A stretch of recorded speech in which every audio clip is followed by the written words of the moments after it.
The Greatest Estate Developer is a webcomic that delivers a fresh and entertaining twist on the Isekai genre.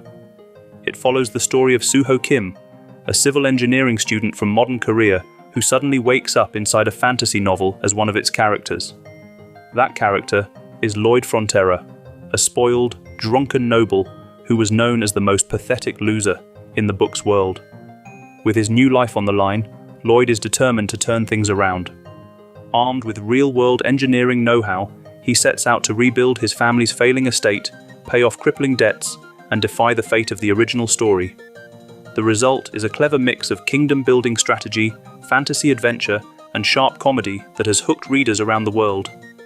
In this spoiler-light review, we'll explore how The Greatest Estate Developer balances humor and heart with meaningful themes, and why it's one of the most compelling webcomics out there right now. At the heart of this story are its two main characters, Lloyd Frontera and Javier Asrahan, who form one of the most engaging duos in recent webcomics. Let's start with Lloyd. After transmigrating into Lloyd's body, our once slacker engineer becomes an unlikely hero, armed with wit and ingenuity. Lloyd is clever and resourceful, using his civil engineering skills to solve problems nobody in the medieval setting knows how to tackle. Whether he's devising a new irrigation system or bluffing his way through a nobles meeting, he's always thinking outside the box. This protagonist isn't a traditional knight in shining armor. In fact, he's not above using trickery and clever schemes to get results when necessary. His personality is equal parts charming conman and earnest visionary, making him a refreshingly different lead for a fantasy series. As the story progresses, Lloyd shows significant growth, transforming from a self-centered layabout into a responsible leader who genuinely cares about his people. His journey of personal redemption is fun to watch, because he never loses that snarky edge even as he steps up to do the right thing. Now, standing right beside Lloyd, often literally, is Javier Asrahan, the skilled swordsman who serves as Lloyd's loyal knight. Javier actually comes from the original novel storyline.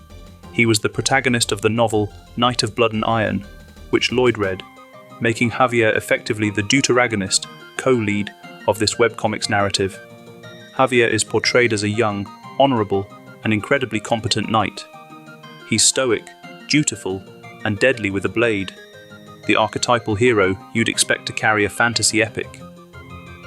At first, Javier is skeptical of Lloyd, who, before his personality change, was a useless drunkard that Javier could barely tolerate. He remains wary as he observes Lloyd's sudden transformation and uncanny new talents. Javier's calm and serious nature makes him the perfect foil to Lloyd's more flamboyant and mischievous personality. He often acts as a moral compass for Lloyd, keeping the young lord's more eccentric plans grounded in honor and justice. But Javier is not just a stiff knight. As the story unfolds, we see his warmer side emerge. He can be quietly witty and even teasing in his own dry way, especially as he grows to respect and trust Lloyd. In many ways, Javier's character embodies the classic fantasy hero, but the comic cleverly shows us his perspective as he grapples with Lloyd's unorthodox leadership. The dynamic between Lloyd and Javier is the heart and soul of the series. Initially, their relationship is strained. Javier disdainfully views Lloyd as a cowardly noble. This tension creates suspense and plenty of sparks in their early interactions. However, as Lloyd begins to improve the estate and help the common people with his creative projects, Javier's distrust slowly turns into admiration. The two gradually build a foundation of mutual respect. Lloyd proves through actions that he's changed for the better, and Javier, who values integrity and bravery, cannot deny the results he sees. Their partnership evolves into a genuine friendship that is both hilarious and heartwarming. The banter between these two is fantastic, Lloyd's sly humor bouncing off Javier's deadpan responses. At the same time, you get a sense of real camaraderie growing between them. Javier isn't just a sidekick, he's a true co-lead whose decisions and development matter just as much as Lloyd's. They rely on each other. Lloyd often needs Javier's sword and steadfast courage, and Javier benefits from Lloyd's ingenuity and vision. This balance between them gives the story a buddy adventure vibe that sets it apart from typical lone wolf isekai heroes. By the latest chapters, you'll likely be as invested in this duo's brotherly bond as you are in the success of their grand construction schemes.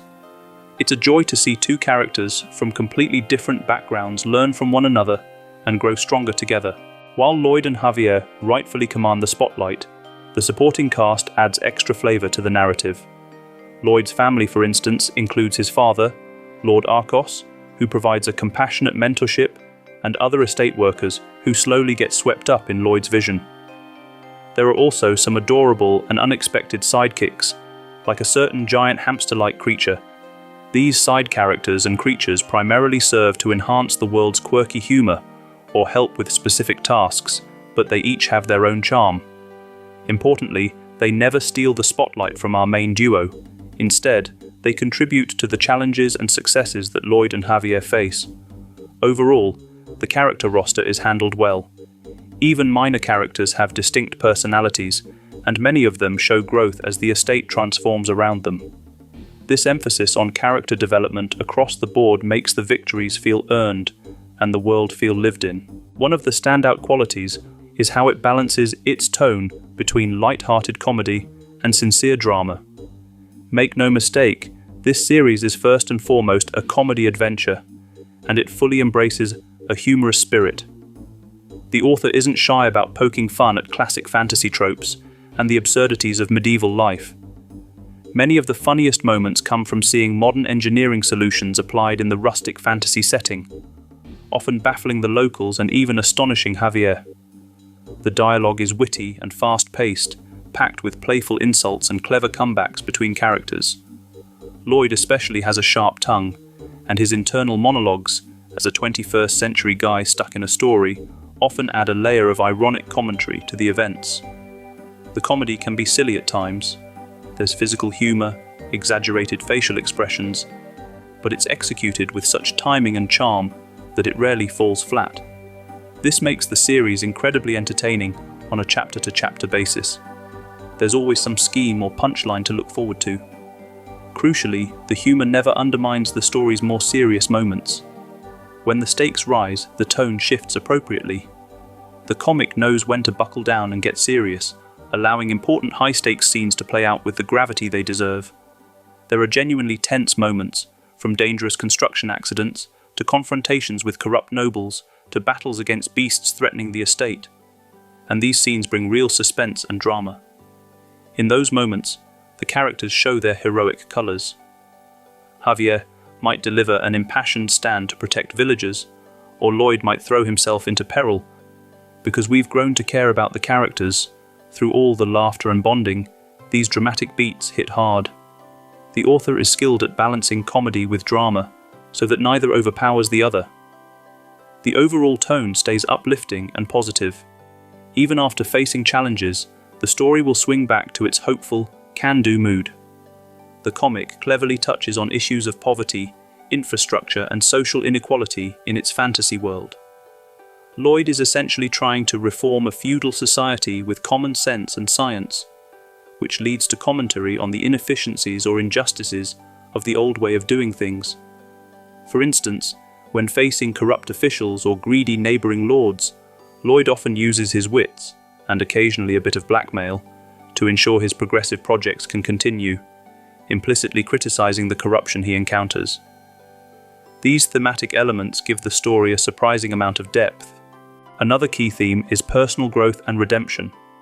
The very premise has Lloyd trying to redeem the wastrel life of his character, and he succeeds step by taking responsibility and working hard for others. It sends a message that it's never too late to change one's reputation and make a difference. Parallel to that, Javier's arc represents loyalty, honor, and trust.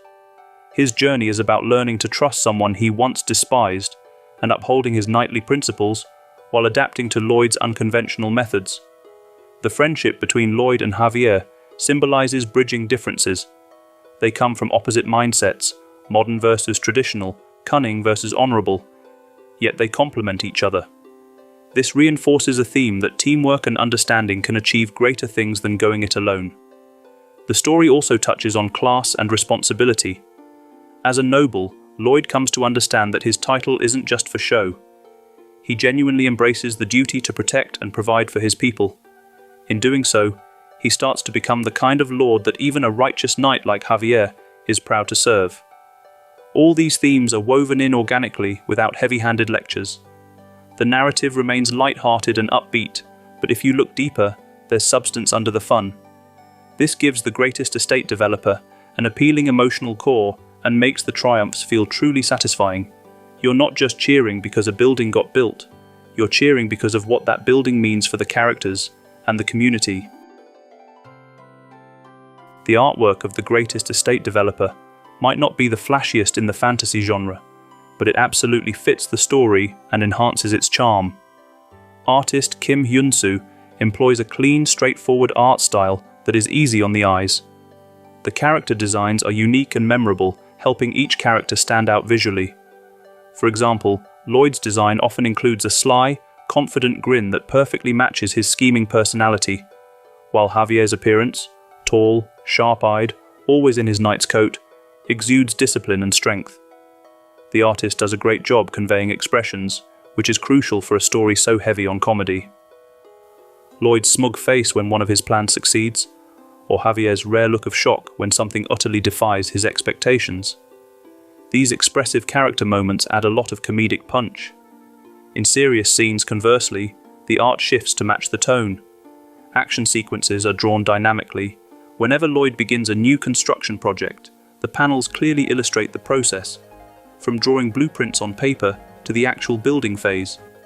We get to see dams being erected, tunnels being dug, and walls reinforced with clever techniques.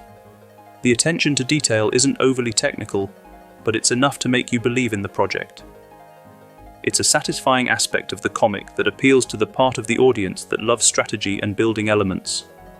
Coloring and shading in the webcomic are also well executed. The palette tends to be bright and inviting, reinforcing the story's generally optimistic tone. During light-hearted scenes, you'll notice warm colors and simple backgrounds that keep the focus on character interactions. In more intense sequences, like a fight at night or a confrontation in a dim courtroom, the art appropriately uses darker tones and dramatic shadows. This flexibility in art style means the comic can shift moods without ever feeling jarring. The visual tone aligns smoothly with the narrative tone. Additionally, the panel composition is easy to follow. These techniques ensure that as a reader, you're never confused about what's happening, and you're visually engaged at every step. In fact, the visual presentation is a big part of why the comedic timing works so well and why the dramatic scenes have impact. Overall, the art may be unassuming, but it's very well crafted for the kind of tale this is. It complements the narrative beautifully. And in a medium like comics, that synergy between art and story is exactly what you want. In the end, the greatest estate developer lives up to its name by building something truly special. It takes a seemingly mundane premise, estate management, and turns it into a thrilling adventure full of laughter, ingenuity, and heart. The story's unique blend of construction, strategy, and fantasy makes it stand out among typical Isekai or Webtoon offerings. With its well-developed characters, brilliant humor, and satisfying plot progression, this series offers a little bit of everything. Few comics can juggle comedy, action, and genuine character growth as confidently as this one does. It's the kind of story that leaves you feeling happy and optimistic after reading. Truly, a feel-good experience without being shallow. As of this review, the comic is still ongoing and updating regularly, so it's exciting to imagine what new project or challenge will come next for Lloyd and Javier. The consistency of quality so far suggests that the author has a clear vision and plenty of ideas to keep us eagerly anticipating each new installment. For fans of Isekai, or just clever fantasy tales with a comedic twist, The Greatest Estate Developer is a must-read. It's a shining example of how to do a transmigration story right, focusing on clever solutions over brute force and human relationships over cliched power fantasies. This series has certainly earned its high reputation and large fan base with its quality storytelling. The Greatest Estate Developer is a gem of a webcomic that I highly recommend checking out. If you enjoyed this review, please give it a thumbs up and subscribe to the channel for more webcomic and manga reviews.